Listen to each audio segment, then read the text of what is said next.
BCB নির্বাচন নিয়ে brief করছেন নির্বাচন কমিশনার মোহাম্মদ হোসেন। আমরা সরাসরি চলে যাচ্ছি সেখানে। আগের রিপোর্টগুলোকে অকার্যকর করে নতুন করে পাঠাতে হয়েছে। কালকে যখন আপনার সঙ্গে এসেছিলাম আমরা বলেছিলাম সেটা প্রক্রিয়াধীন আছে। আদালতের আদেশকে প্রতিপালন করে আমাদেরকে দ্বিতীয় ক্যাটাগরিতে প্রত্যেকটা ব্যালট আবার পাঠাতে হয়েছে নতুন করে। দ্বিতীয়বার ভোট দিয়েছেন হ্যাঁ, ওইটা অকার্যকর হয়ে গেছে।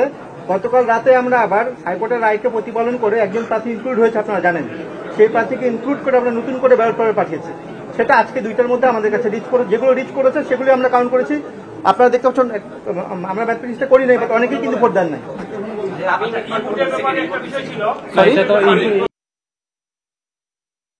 আমরা